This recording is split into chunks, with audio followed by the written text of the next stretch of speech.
things first, what exactly happened to the Brooklyn Nets? Well, for starters, they lost to the Milwaukee Bucks in the second round of the Eastern Conference playoffs, the team that would go on to win the championship. They also lost Kyrie Irving to an awful season-ending injury in Game 4.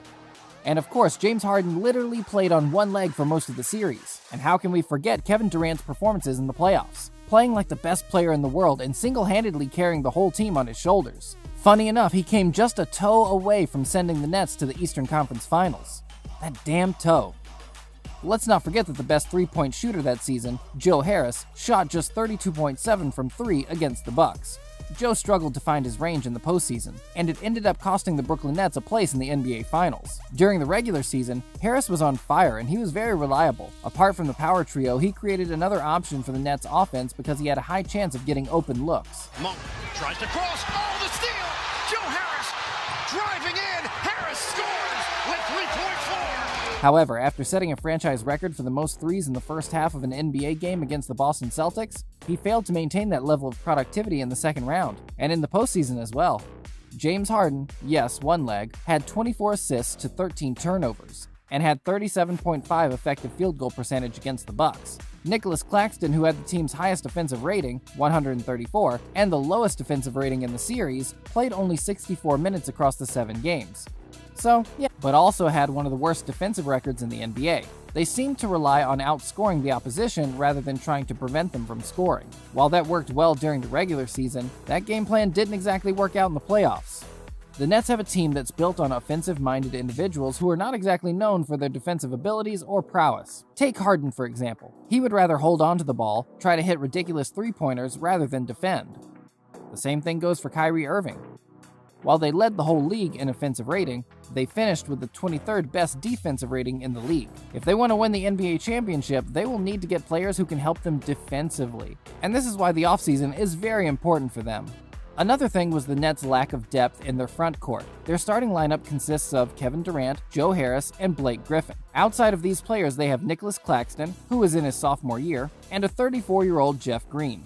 That's not good enough for a team who wants to win the championship, and for them to achieve that dream, they will need to make additions to their roster with players who can keep the momentum going. These players don't exactly have to be superstars, but they should be athletic and experienced players. Another factor was that the Nets didn't have a strong bench contribution. The players on the bench were incredible during the regular season, as they were able to continue their winning streak in the absence of their power trio. And then there was a sudden drop of quality, especially during the playoffs. If not, why else would KD be playing every minute of some games? It's simple, they don't trust their players on the bench to come on and make a difference. It looked as if the players had lost confidence in their ability and they kept making passes to KD. A good example of this is Landry Shamet. Landry was spectacular during the regular season, but he couldn't maintain the same standards during the postseason. Despite all his abilities, there's no denying that Landry struggles in offense and defense. Claxton, on the other hand, showed promise defensively, but he's not an elite rim protector or scorer. Injury was perhaps the biggest factor in how the Nets season turned out. The team's power trio were only able to play 8 games together in the regular season, as it was difficult to keep all of them healthy at the same time. Without a doubt, a healthy Brooklyn Nets team can cause some serious damage to any team. Even though the Brooklyn Nets lost to the Milwaukee Bucks in the second round, they ought to feel proud of themselves. With Steve Nash, a rookie coach, serving as their head coach, they put together a super team that looks very likely to win the championship. While they didn't go all the way this year, they had a decent run for a team that has not built enough chemistry. Given all the conditions surrounding the franchise, there's no doubt that they did a great job in managing proceedings. They might not have reached the heights many people expected them to, but they managed to remain the most feared team in the NBA, and have the highest odds to win the championship next season. The reality is, this offseason is a make or break for the Nets, and the deals or transfers they make this offseason will go a long way in determining whether they win the championship or not. It'll also go a long way in determining whether they'll be able to keep their ambitious stars. Before working on any trade, the first bit of business for the Nets will have to be negotiating extensions for the Big Three. All 3 of their superstars have 2 years left on their contracts, with a player option for the 2022-23 season. And that is crazy given that the 3 of them have only been able to string 8 games together since they arrived in the club. Tying up all 3 of them this offseason to their respective maximum amounts would see them stay at the club all through the 2025-26 season. With all 3 players poised to make at least $50 million that season, the Nets will definitely have one of the most expensive rosters and largest luxury tax payments in the NBA if they're still on the roster.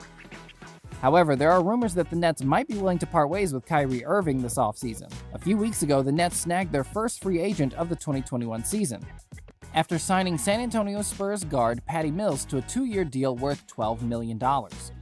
If you followed the Olympic Games, you'd know that the Nets have made a coup here because Patty was on fire throughout the Olympics, leading the Australian national team to the semifinals where he faced his new teammate Kevin Durant. Mills had to choose between the Nets, Lakers, and Golden State Warriors, but he eventually decided to play for the Nets. Mills is a sharpshooter who can move seamlessly off the ball, which means he will help bolster the Nets' spacing and backcourt depth. Mills was so good that he hit a career high of 161 threes last season, and shot 41.3% on catch-and-shoot threes. The 32-year-old has also proved he can work well alongside stars during his tenure in San Antonio. And he showed this by playing with the big three of Tony Parker, Tim Duncan, and Manu Ginobili. Throughout his decade-long tenure with the Spurs, Mills has served a vital bench role and has provided an important veteran presence. And this is exactly what the Nets need. So this is a deal that definitely works for both sides. It looks like Patty Mills isn't the only veteran that the Nets are looking to sign, and things just got spicy in the free market because the Nets are also signing James Johnson to a 1-year deal. Yeah, we know that Johnson only played 22 games last season for the New Orleans Pelicans after being traded, but in those few games, he was productive. He almost averaged a steal and block every game, something Johnson has maintained through his whole career. Having Johnson in the team will definitely help the Nets because he will certainly bring a different gear to this Nets team. We've already mentioned how bad the Nets were defensively last season, so expect Johnson to also be one of the focal points for head coach Steve Nash's small ball lineup. Johnson is known for his size, toughness, and length, which allows him to guard multiple positions and comfortably switch on defense. The Nets will be the 9th team Johnson plays for after splitting time between New Orleans Pelicans and the Dallas Mavericks. The Nets have also re-signed Bruce Brown, and that's a welcome news for every Nets fan, although it initially seemed like the Nets were going to lose Brown to offers approaching $9 million. However, they were able to keep their defensive stopper for half of that. The 24-year-old brought physicality and defense to the backcourt, but he played almost every position at some point. It's great news for the Nets as they were first worried about Brown's market reaching $8 million or maybe even $10 million after such a strong season with the franchise. Brown played 65 games for the Nets last season and started 37 of them, and every time Brown was on the court, the Nets were a far better team. In those games, Brown averaged 8.8 points, 5.4 rebounds, and 1.6 assists per game. Terms of the contract aren't exactly clear yet, but according to ESPN Sports, Brown has accepted his $4.7 million qualifying offer from the team.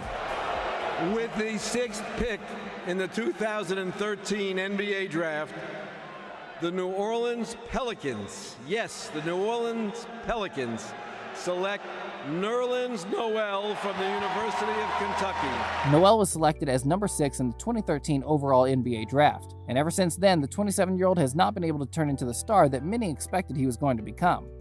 Last season with the Knicks, he was only able to average 5.1 points and 6.1 rebounds. Still, it appears the Nets are expected to try and sign the 6'11" player, depending on how much it'll take to sign him. After the Nets signed DeAndre Jordan along with Durant and Irving for $40 million over 4 years, the contract immediately felt like a negative value. Not only has Jordan performed below value, but he has also fallen out of the rotation. This is an issue for the Nets, especially with 2 years and $19.7 million remaining on his deal. It doesn't make sense for someone to be making $10 million just by sitting there on the bench. If Jordan can't play, then they must do all they can to offload his contract. They can either turn him into someone who can help the team, or find a way to offload him. The Portland Trail Blazers once again had a tough campaign in the 2020-21 season as they finished with a 42-30 record, which more or less led to another first-round exit in the playoffs. Does this feel like more than just the end of a series that, you know what, big changes are up ahead? I have no idea, man. But could Lillard be moving to Brooklyn?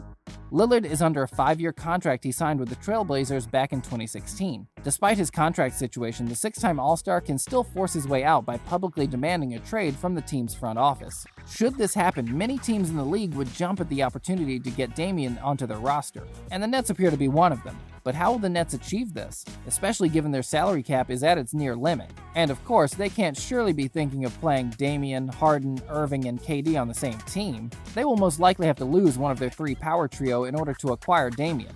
But who? The answer is, and you might have guessed it, Kyrie Irving. Remember when we talked about how Irving could be making his way out of the franchise? Well, here's why. There's no doubt that Irving is one of the league's best players. However, both NBA fans and the Nets themselves have seen how Irving would engage in his off-court antics. One was his reluctance to speak with the media. And what about the time he violated health protocols in a public party, as well as his lengthy mid-season absence away from the Nets? While there's no doubt about Irving's ability and talent to win games for his team, especially when he's in good form, but his questionable actions can make or break a team's locker room. The Nets might be planning to have Irving for Damian, and if they do so, they would get another great talent in Lillard. Dame would bring even more firepower to the team, and he is also less injury-prone as compared to Irving. This would pay the Nets in many ways, especially in their quest to dominate the NBA for some time and win the NBA championship. However, given the type and caliber of player Irving is, it won't be a fair deal to ship him in exchange for Damian alone. The Trailblazers will have to include a capable backup to Damian. One person that fits the bill is Landry. The Nets have the highest odds to win the NBA championship this season, and if they're able to get all their power three free from injury and build chemistry playing together, they will become almost unstoppable. However, they will need to sort out their defense in order to become truly invincible, and that means getting one or two great defensive players into their team and roster. If they can also add strong, athletic players to their bench who will come in and make an impact, then we might be looking at the winners of the 2022 NBA championship. Comment below to let us know your thoughts, and be sure to subscribe for more.